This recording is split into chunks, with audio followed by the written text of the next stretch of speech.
The electric bed.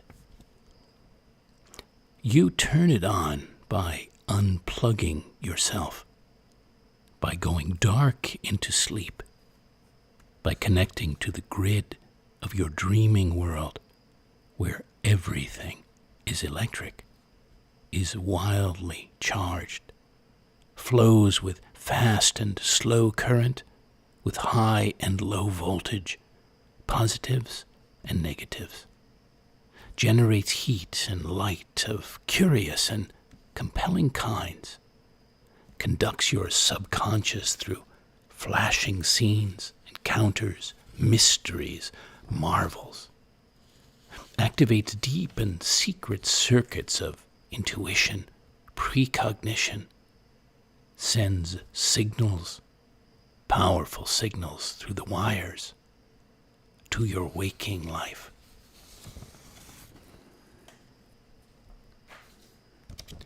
Welcome to the latest floating poetry broadcast, and thank you for leaning in to show 122 in my ongoing weekly series. Coming to you live from the uncovered coast of Rhode Island, this is your poet and poetorialist Colin Goedecke, a voice for living our days more fully, more lively, more poetically. In broadcast 121, we looked in the mirror, mirrors and mirroring of all kinds, from what we see in them, through them, to what they show us up close, reveal face to face, to the enchantments of nature's mirrored surfaces, places of literal, visual reflection, among others. This broadcast drew quite a lot of listeners. I'm naturally curious why this theme struck such a very large chord of interest. Maybe you'll let me know if you are one of those people listening in.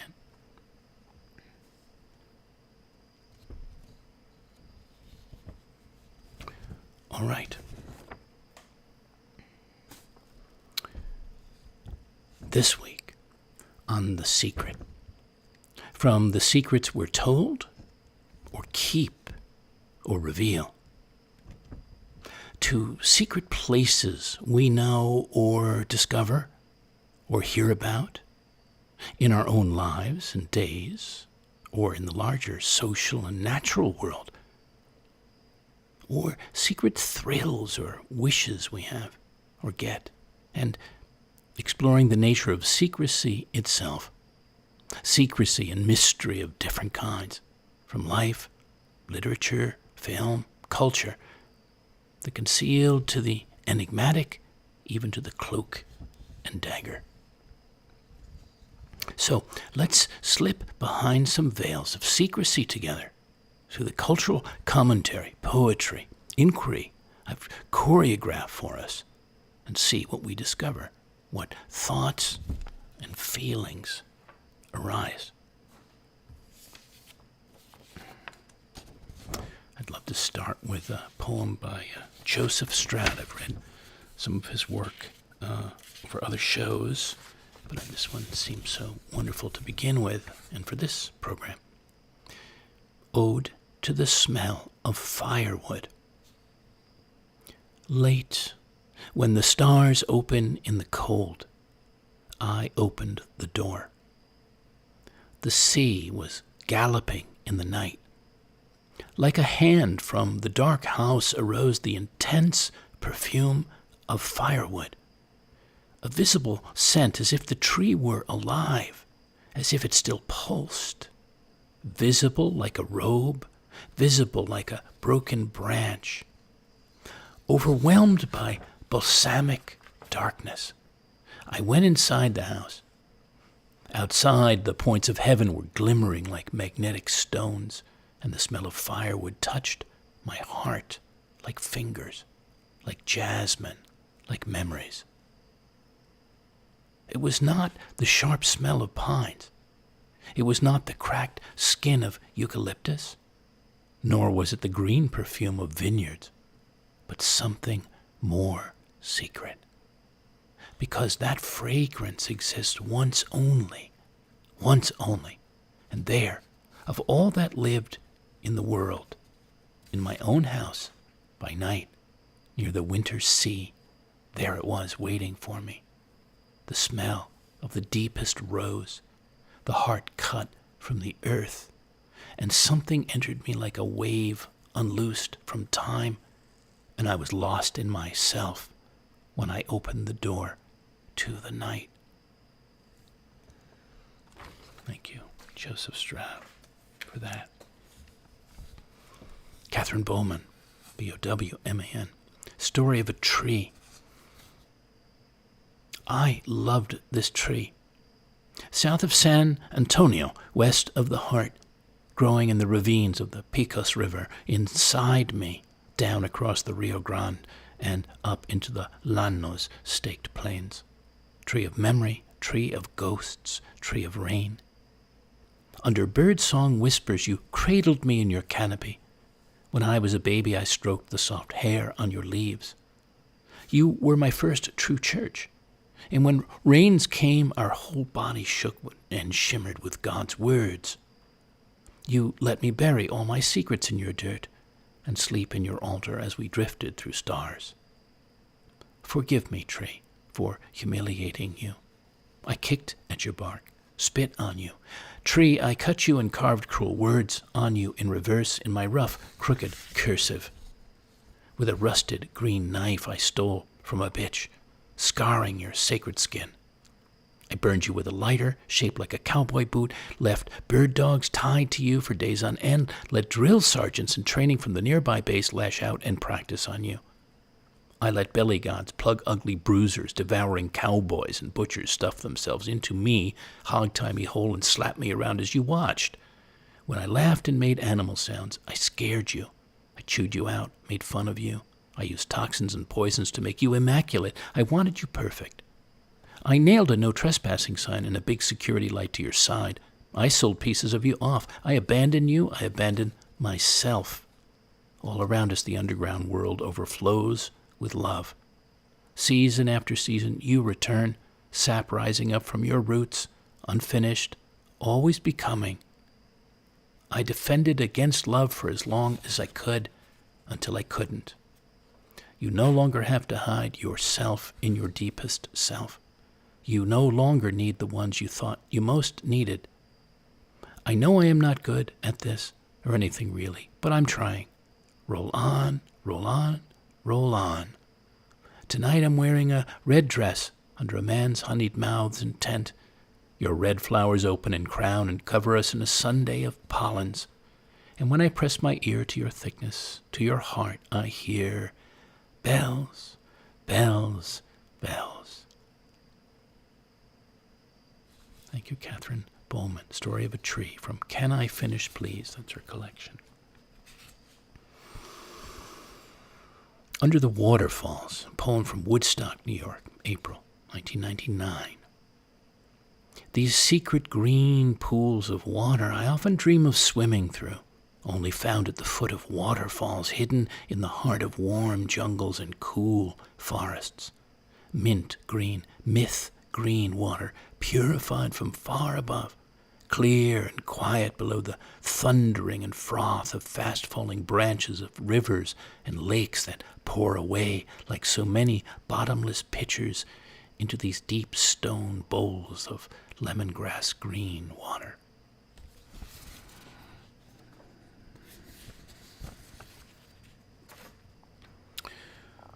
Trompe d'oeil. This is from a transcendent or experience in the Aegean on an ancient Greek island in the Cyclades. Well, they're all ancient, of course, but one especially ancient one, I suppose, called Kea, K-E-A, the summer of 2012, was one of many places I've been in the world that possess a marvelous element of mysteriousness. So I'm floating this into you, and you'll probably think of yours, any places you've been like this. Trompe d'oeil. The sea of antiquity appears sky-like, ethereal, lighter than air, lighter than the liquid, limpid blue air of these Cyclades, separated from the heavens by one distant, indefinable layer of mist and mystery.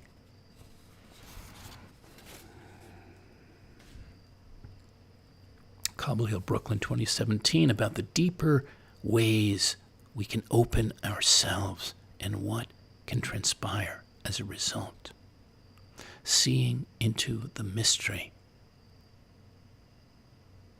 into the tapestry of wonders and answers lying unseen by others below the surface of life, behind the accepted realms of assumed reality. Silence, stillness, and supreme awareness are the way in to this world where vast wisdoms reside.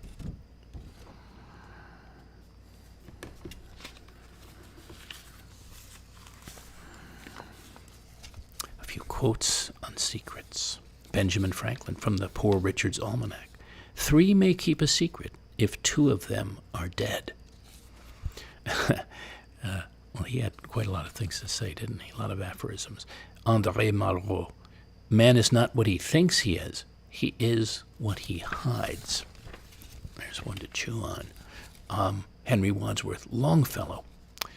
Every man has his secret sorrows which the world knows not, and oftentimes we call a man cold when he is only sad.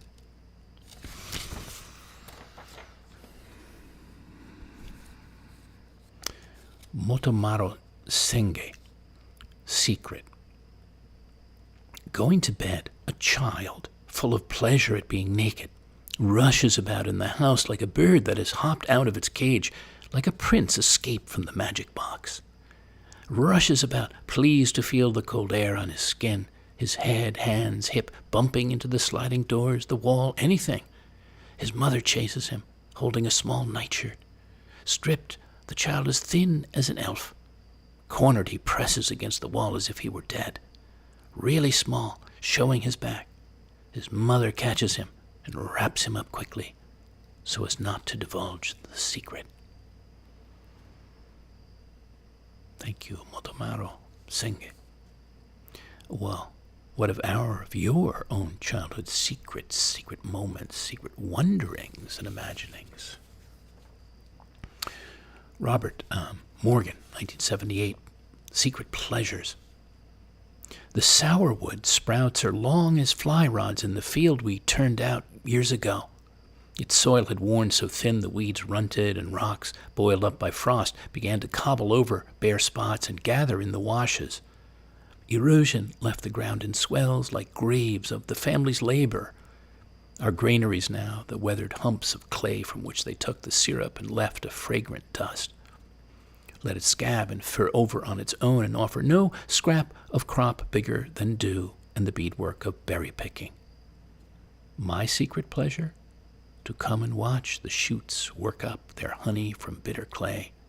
Lichen gardens improve the scars, patching over history. I offer the land my leisure. Thank you, Robert Morgan.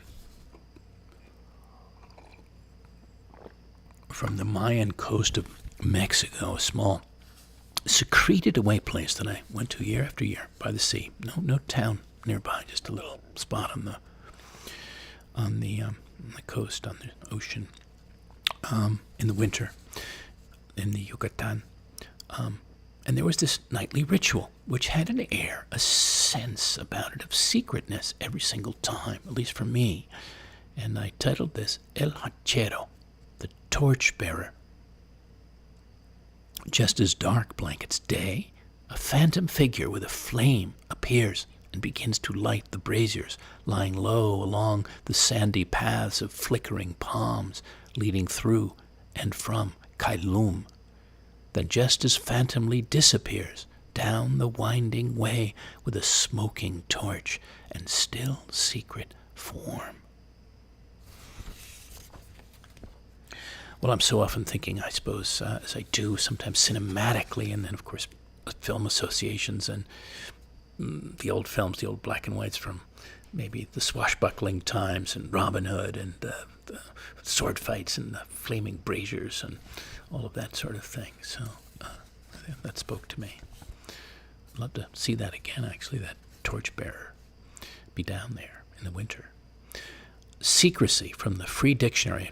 Pulled up a few things. the practice of hiding information from certain individuals or groups who do not have the, quote, need to know, perhaps while sharing it with other individuals. That which is kept hidden is known as the secret. It's often controversial secrecy, depending on the content or nature of the secret, the group or people keeping it, and the motivation for secrecy. Well, I'm not going to go into all kinds of things about the government secrecy at the moment. I was interested right now in the secrecy in sociology and zoology, such as animals concealing the location of their den or nest from predators, or humans attempting to consciously conceal aspects of themselves from others due to shame or from fear of violence, rejection, harassment, loss of acceptance, or loss of employment. Humans may also attempt to conceal aspects of their own self which they are not capable of incorporating psychologically into their conscious being. And of course, families sometimes maintain, quote, family secrets, obliging family members never to discuss disagreeable issues concerning the family with outsiders, or sometimes even within the family. They're sometimes, of course, kept to provide the pleasure of surprise, they say here, which we know, including about a surprise party, not telling spoilers of a story or a film, and avoiding exposure of a magic trick. Well, nearly 2,500 years ago, Sophocles wrote this: "Do nothing secretly, for time sees and hears all things and discloses all." And Gautama Siddhartha, the Buddha, once said, quote, "Three things cannot long stay hidden: the sun, the moon, and the truth." So, questions for you each and all, dear listeners, about secrets and secrecy. Not least, the greatest secret you ever had to keep in your life. Was there one? What was it? Whose was it? Yours or another's? And is it something you're still keeping? How do you know when it's best to keep something secret or reveal it? If it's going to be liberating or destructive to share? What are the most secret parts of your innermost self no one knows? No one could even guess or understand. Do you have a secret pleasure or some secret wish or longing, large or small? What might that be? Were you ever a secret admirer? If so, who did you admire and why? What was that all about? What about a treasured secret place, a haven, or otherwise special spot you keep very quiet about? Don't want anybody to know about. And apropos of that piece about family secrets, where has practicing secrecy gotten you in your relationships, if you have practiced it, or in your family? Does it serve you or them or anyone's emotional well-being? What might you have learned or changed around that? And, of course, I often want us to think about our collective, our society. So where has it gotten your country, your government, whatever that is? Would we all be better off with full transparency? Become, as a result, a healthier society, a trusting people? I, for one, I believe what we would. And who gets to decide for all of us what's hidden, what's kept under wraps? Yeah, things to think about. Well, if there was one secret in the world you'd most like to be made known, what would that be?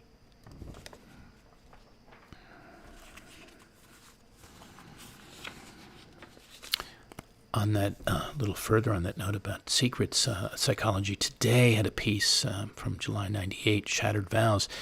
What I thought was interesting about this was this particular accent on things. The power of secrets: they divide people, they deter new relationships, and they freeze the development on individuals. Evan Imber Black wrote this. She said, there's no question that family secrets are destructive, but it matters mightily when and how you reveal them. Resist the temptation to handle them at transition times, such as weddings, graduations, new beginnings. As a family therapist, I'm a professional secret keeper. I'm often, quote, the very first person with whom someone risks telling a long-held secret.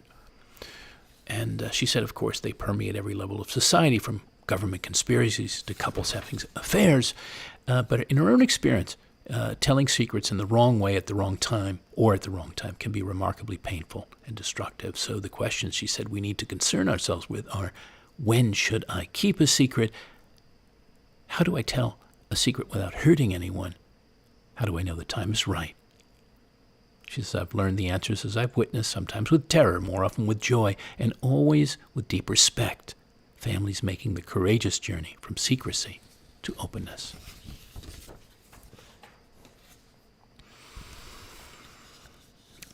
This piece here is a reflection on, not quite that, but truly seeing another and letting yourself be safely seen and down to your core. This is from my experiential exhibition of theater on paper, Behind the Curtain. What is hidden is only hidden from unseeing eyes.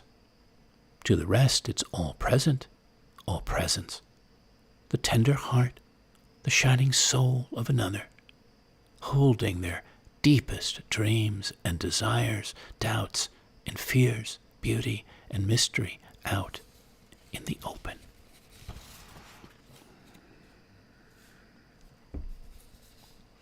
What if it's a mystery play? This life.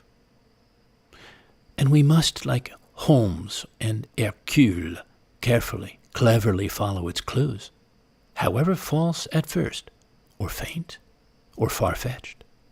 Deduce the meaning hiding inside it all. Uncover the heart of our story, at least enough of the mystery to reveal the particular part we're each here, each meant, cast into the world to play.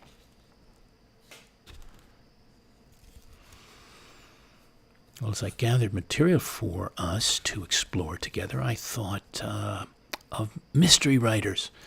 This is from wonderslist.com. They talk about a number of them, but I'm not going to speak about them all. You would know many of them probably if you're a reader, a long-time reader. Well, I love some of these in particular, so I'm going to call out a couple I particularly enjoy, but you may have different ones. So we have Patricia Highsmith. She was an American writer known for writing mystery and psychological thriller novels. Her most popular suspense novel was The Talented Mr. Ripley, which was adapted into a film in 1999. Several of her stories have been adapted for the big screen, most notably by Alfred Hitchcock. Her first novel, Strangers on a Train, wildly famous, was also adapted by him in 1951. Well, I can tell you, if you haven't seen it, it's a fantastic film. So engaging, not even, it's more than engaging. The plot, the way it's filmed, I've seen it so many times. So if you haven't seen that, you might want to see it. Raymond Chandler, British-American writer. After he lost his job at a big oil company at 44, he began writing novels, and his first was The Big Sleep, published in 1939. That actually was a great film with Humphrey Bogart, a film noir. And his writing definitely significantly influenced American literature. Then there's Arthur Conan Doyle, you would know and we would know as the creator of the world-renowned fictional detective Sherlock Holmes. And then, of course, Agatha Christie, one of the most prolific mystery writers of all time. She wrote the longest-running mystery play called The Mousetrap. Her first book, The Mysterious Affairs of Styles, with Hercule Poirot. He was in my poem a moment ago, Hercule. Published in 1939, became a bestseller. She has sold 2 billion copies of her books. Still ranks third in the world's most widely published books after Shakespeare's plays and the Bible. How about that? Her best-known mystery novel, And There Was None, sold over 100 million copies alone. Well, obviously the world loves her, and the world loves mysteries. And we are, many of us, fascinated with spies. Yes, the cloak-and-dagger boys and women, like Mata Hari, although very curious when you really dig into how much of a spy she actually was. But they were big-time secret keepers and secret stealers and sellers, especially the double agents. Well, I went to historylists.com, and I got two. There were many, but I thought I'll tell you about two of them you may not have heard of. Sidney Riley, R-E-I-L-L-Y, born as Sigmund Georgievich Rosenblum in Russia in 1873, said to inspire Ian Fleming for his character James Bond, nicknamed the Ace of Spies. He's believed to have spied for as many as 4 nations, attributed with some of the most daring undertakings of one of which is his famous ones, is his involvement in the plot to assassinate the Soviet leader Lenin. How about that? The Ace of Spies. And then Dusan Popov was a Serbian-born double agent who worked for MI6, military intelligence in Britain during World War II. His life was very similar to that of James Bond, and according to many, he might have been an inspiration as well of a kind for that fictional spy. Besides his playboy lifestyle and daring missions, he's famous for warning the FBI about the Japanese attack on Pearl Harbor as early as August of 1941, but the warning wasn't forwarded because J. Edgar Hoover, who was headed the FBI then, didn't trust him. He died in his home in France in 1981, aged 68. So, the spy game. Well, I, of course, a longtime fan of spy novels myself, and also the writer Graham Greene, British writer. And I had a Greene moment, I guess I could say, on one autumn day in New York City, in Central Park, in New York in 2004. And I call this Shadowing Graham Greene. Out of the blue, I'm following Mr. Greene and the back of his Catholic head as he pads up the road through the park like a confidential agent or honorary consul in his quietly stylish polo coat, a folded newspaper under arm, not suspecting anyone of spying on him or his green silhouette. And finished with the cat and mousing, shadowing this louche look-alike, who earlier from behind brought the double-sided writer and Harry Lime and Holly Martins so distinctly to mind. I turn my thoughts to falling leaves and fallen idols. Shadowing Graham Greene. Well, Harry Lime, by the way, and Holly Martins, that's a reference to The Third Man, that wonderful story and movie with Orson Welles. If you haven't seen that, that's a phenomenal movie. I had seen it dozens and dozens of times. I never get tired of watching that. And, of course, there's a big secret that comes out toward the end that one of the characters is trying to figure out. I won't spoil it for you. Antoine Saint-Exupéry, the flyer and the creator of The Little Prince, actually, and other things, he came to mind around this theme of ours in his wartime writings, 1939 to 1944. One silence, he said, even differs from another. There's the tranquil silence when the tribes are at peace, when night brings coolness, and one seems to be anchored with furled sails in a quiet harbor. There is the midday silence when the sun suspends all thought and movement. There is the deceptive silence when the north wind bears down, bringing insects born like pollen from the oasis of the interior and heralding the advent of a sandstorm from the east. There is the silence of conspiracy, when it is known that a distant tribe is preparing to revolt. There is the silence of mystery, when the Arabs are gathered together for one of their secret meetings. There is the pregnant silence when the messenger is late in returning. The shrill silence when, in the night, one holds one's breath in order to hear. The melancholy silence when one remembers one's beloved. Thank you, Antoine de Saint-Exupéry. Oh, beautiful writer. Beautiful man and beautiful writing. I thought a note on secret passages. There are so many things I could think about secret things, but we can't cover all of them, so we're sort of tasting into different things, touching into different things. But I was always a lover of those, like in the movies especially, you'd touch the bookcase and it would swing around, you'd go down to some cavern or laboratory or something. You probably might have seen things like that in films. Well, They are commonly referred to as hidden passages. This is from Wikipedia, or secret tunnels. Hidden routes used for stealthy travel, escape, or movement of people and goods, sometimes inside buildings leading to secret rooms.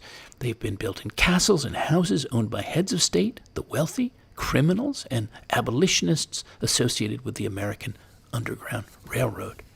There were also hiding places, I remember, in Ireland when they were after I believe the Catholics, and they called it, there was the priest hole. There was something they called it, I've forgotten right now, that they would hide in this little sort of place that no one knew was there.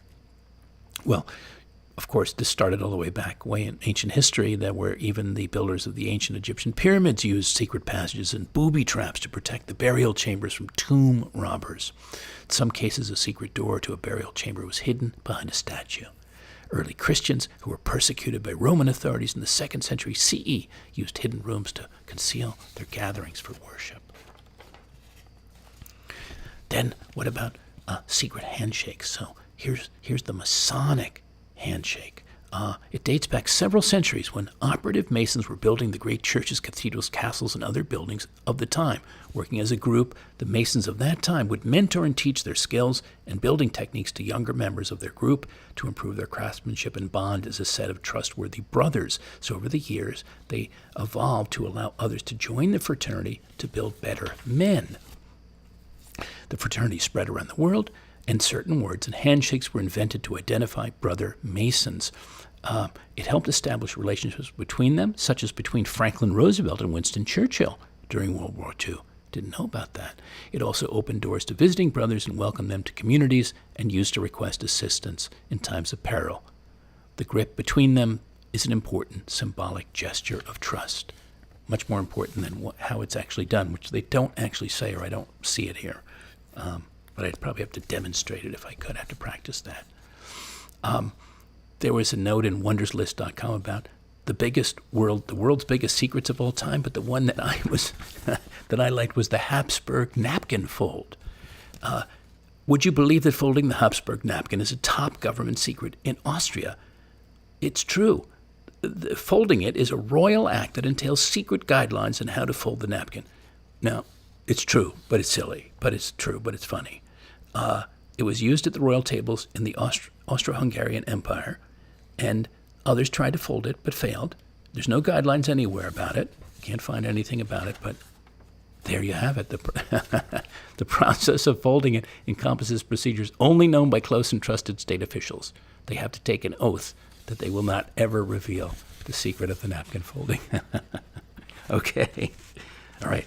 I thought we needed that little amusement. Because the next piece, the next thing is a little more serious, and in the times that we're in, I thought it was apropos. It's David Brin and his book, I'm not sure what year it came out, The Transparent Society, Will Technology Force Us to Choose Between Privacy and Freedom? I think it's one of the big questions of our day right now. Openness is freedom's best defense. That's what he says here, but I'll just read you a slip from the review. 1998, published before all of the latest rumpus in the world. He argues boldly against the modern fixation on secrecy, reminds us that in an era of gnat-sized cameras and close-penetrating radar, it will be more vital than ever for us to, quote, watch the watchers. By ensuring accountability through, quote, reciprocal transparency, we can detect dangers and expose wrongdoers, share technological advances in news, gauge the credibility of pundits and politicians, and maybe even preserve a little privacy. The biggest threat, he warns, is that surveillance technology will be used by too few people, not by too many. He maintains that our society has one great knack above all others, one that no other has ever managed, that of holding the mighty accountable. Although elites of all kinds have enacted laws and customs to hold common folk accountable, never before have citizens been so empowered. And history shows that this didn't happen by blinding the mighty, a futile endeavor that has never worked. Instead, it happens when we insist that everybody gets to see, when citizens demand the power to know. David Brin, B-R-I-N. John F. Kennedy, 1962.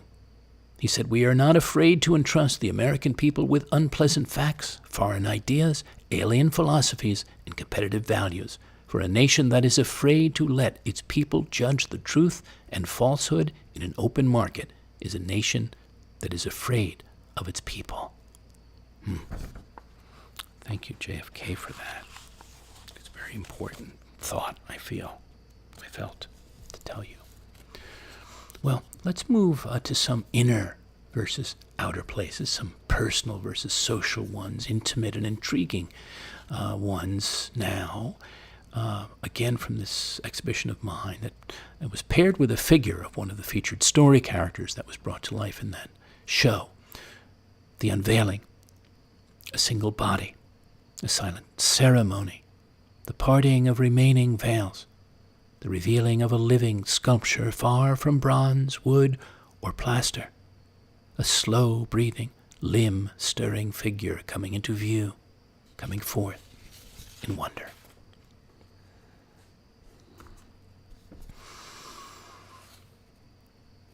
Muse on those hidden or veiled or secret corners of your mind, your body, your heart, spirit, imagination. This is a very interesting poem I did not know. An Ordinary Boy by C. Dale Young. A fascicle of feathers in my hand frantic and shaking, my arm holding my hand as far away from my body as possible. I am disgusted. I cannot pull out the central stalks of my wings where they protrude from between my shoulder blades, but I can strip every tuft of feathers from them to bare those cartilaginous stems as they rise from my back, stalks stripped perfectly clean so as to better tuck them along my spine, hide them, make them invisible beneath my clothing. I was so foolish then, a teenager not yet able to accept what he was.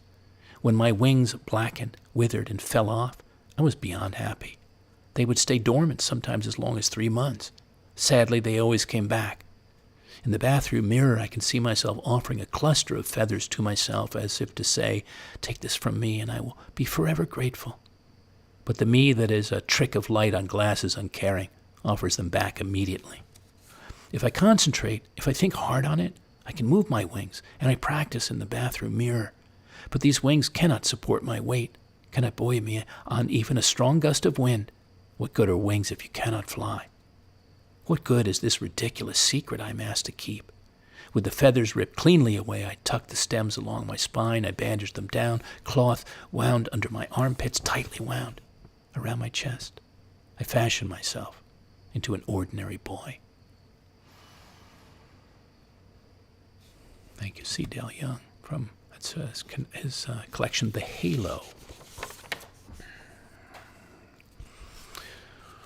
E. Cummings.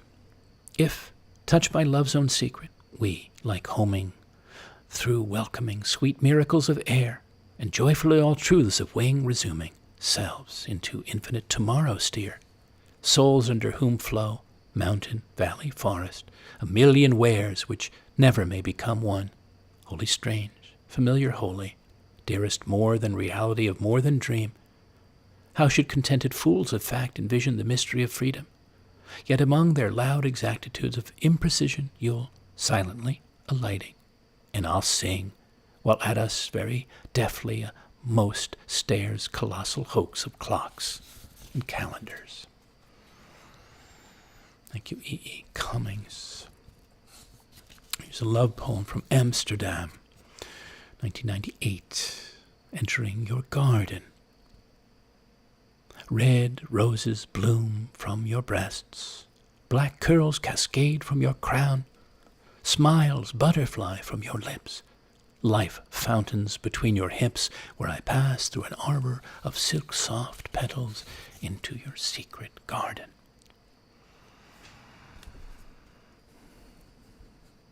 Stanley Kimmel's poem, The Secret Spring. I can hear the trickling of water beyond the black wall. It is like the footsteps of my beloved in the darkness. The drip, drip, drip of the water on its way to the sea is like the footsteps of my beloved in the darkness. The hands of my beloved are folded. The eyes of my beloved are closed. The lips of my beloved are silent. My beloved sleeps on a pillow of dust. I am weary with digging. I would follow the water on its way to the sea. Thank you, Stanley Kimmel.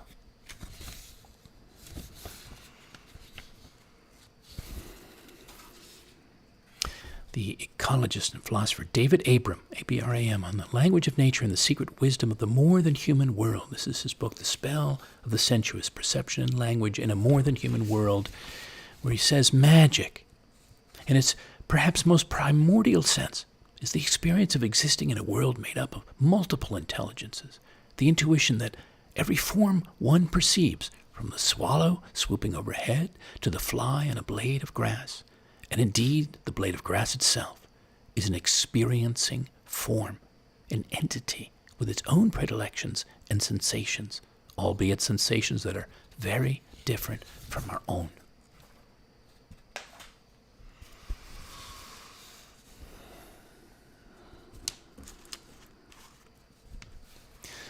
A piece from the shores of the Yucatan Peninsula, beachcombing back in time.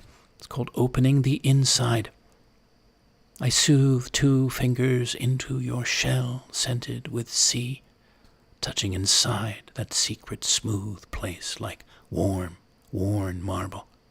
The shell that holds your mystery inside, now yielding itself up to my discovering fingers.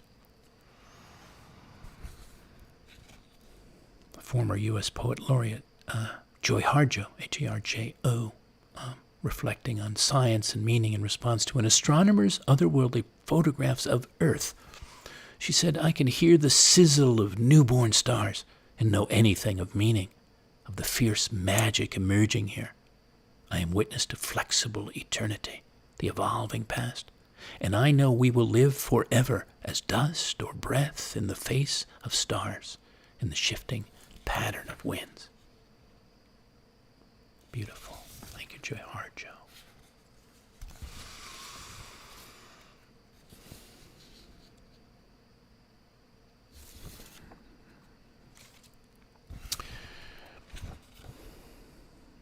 Bin Ramke, R-A-M-K-E, Secrets of the Saints, First Glimmerings. An old sea festers on the beach, wild beyond desire or dream, wet, Rorschach in starlight, fundamental, inevitable, cold.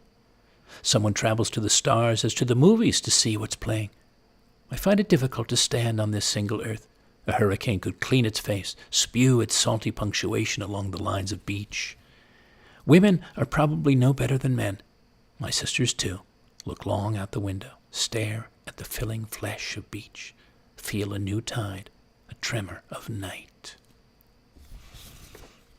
Thank you, Bin Ramke. Veiled Landscape by Amy Bonner. And now it was a live, cold sea. What was the veil we could not break through? The great veil in consciousness, the ultimate light we were trying to get to. What was the dim seaside city, disordered we knew so well, with features of which we took note, unfamiliar yet told off by road? What was the sea's dark, muddy swell? We were bewildered, not craven. We could find no way, yet could not digress. We were bound for distant places. We looked for ferry, railroad, train, car, without fare. We questioned things as they are, among strange people and faces. We ran wide of muddy waters. We skirted seas. We sought dry land. We sought home. We sought haven. In a veiled landscape we could not understand.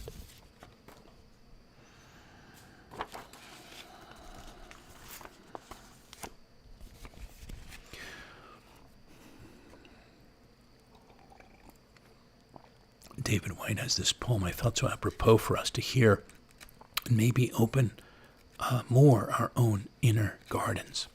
Easter morning in Wales. A garden inside me, unknown, secret, neglected for years, the layers of its soil deep and thick. Trees in the corners with branching arms and the tangled briars like broken nets.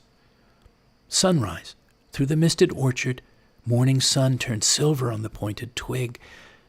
I have woken from the sleep of ages, and I am not sure if I am really seeing or dreaming or simply astonished, walking toward sunrise, to have stumbled into the garden where the stone was rolled from the tomb of longing. Thank you, David White, from Where Many Rivers Meet is that collection that comes from. The Elixir of Life, a poem of revealing. I believe I've found can bring to light the secret of the elixir, the elixir of life, the dancing water alchemist through time, from the far to near East, Egypt, India, and Europe were seeking. The deep love of nature, the deep love of life, the deep love of self, the deep love of another. I've tasted it truly before. We'll drink of it fully again when another rare soul blooms in the garden of my heart. The Elixir of Life. That was from the winter of 2017. The Secret by Denise Levertov. Two girls discover the secret of life in a sudden line of poetry. I don't know the secret. I who don't know the secret wrote the line. They told me through a third person they had found it, but not what it was, not even what line it was. No doubt by now, more than a week later, they have forgotten the secret, the line, the name of the poem. I love them for finding what I can't find, and for loving me for the line I wrote, and for forgetting it, so that 1,000 times, till death finds them, they may discover it again, in other lines, in other happenings, and for wanting to know it, for assuming there is such a secret, yes, for that most of all. Thank you, Denise Levertov. That's from her collection, O Taste and See, from 1964. Speaking of on a wavelength of a kind to that, a poem from Morristown, New Jersey, 2019, The Spirit Board, one of mine. Sometimes writing a poem feels like a Ouija at work, when the mind and the moment are entrancingly still, and a heart-shaped hand, my hand, floats a pen over the page to let my spirit speak. In sudden words, ascending lines, say whatever it wants to say, needs to say, in surprising and mysterious ways, ways I can't predict, don't control. Just let it move. Alice Oswald's poem.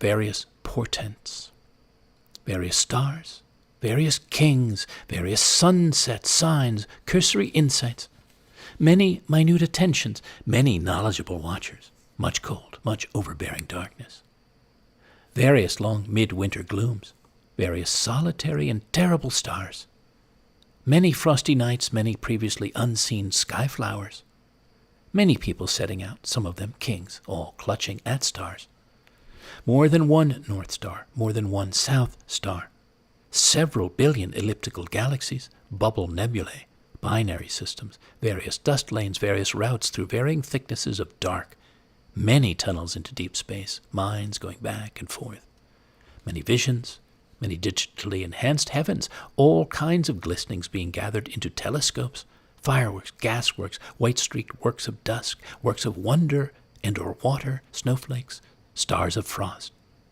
various dazed astronomers dilating their eyes, various astronauts setting out into laughterless earthlessness, various 5,000-year-old moon maps, various blind men feeling across the heavens in braille, various gods making beautiful works in bronze, brooches, crowns, triangles, cups and chains, and all sorts of dry stone stars put together without mortar.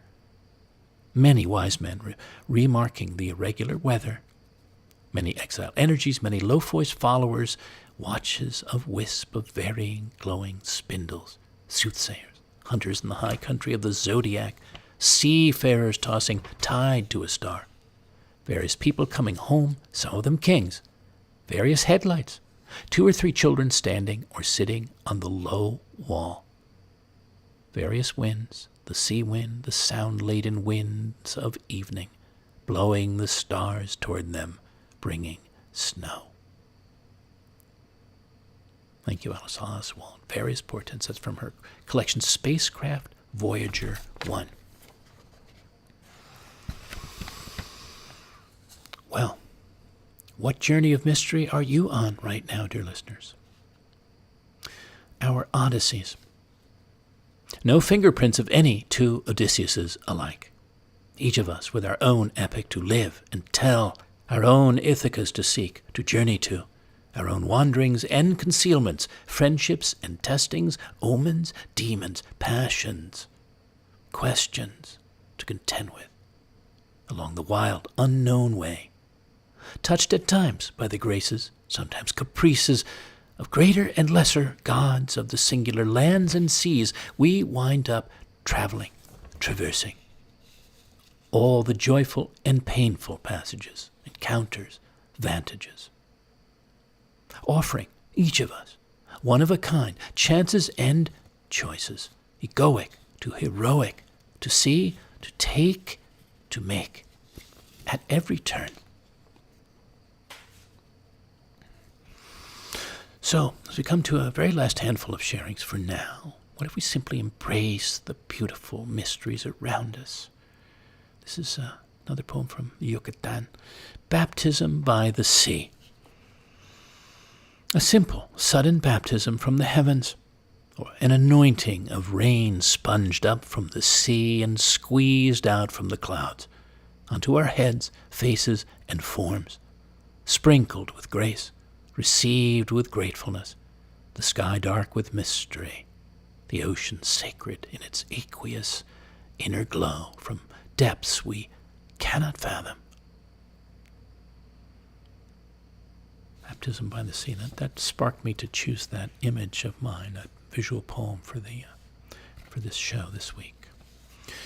Drinking the stillness, also from that part of the world.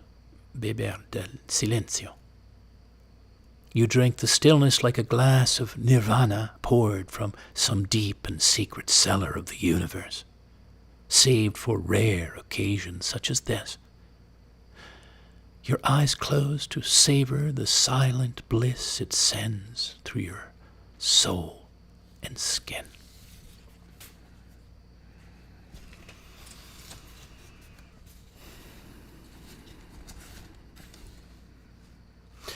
I wanted to share, but in the interest of time, I'm going to just tell you about this poem. You can look it up if you're interested. It's another David Whyte poem. It's called What to Remember When Waking. And you might want to read that sometime. I would, however, like to share, before the last piece of the program, of the broadcast, is Diane Ackerman from A Natural History of the Senses. It began in mystery, and it will end in mystery. However many of life's large, captivating principles and small, captivating details we may explore, unpuzzle, and learn by heart, there will still be vast unknown realms to lure us.